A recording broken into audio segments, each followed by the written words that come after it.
তরমুজের ছাল কেটে টুটি ফুটি বানালাম আজকে কেকে দেওয়ার জন্য। বাজারে কিনলে 100 গ্রামের দাম প্রায় 40-50 টাকা নেয়।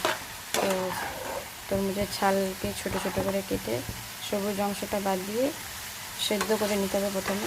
তারপর এটাকে চিনির শিরার মধ্যে দিয়ে এবার পাকিয়ে নিতে হবে। হালকা একটু ফুড কালার দিয়ে দিচ্ছি।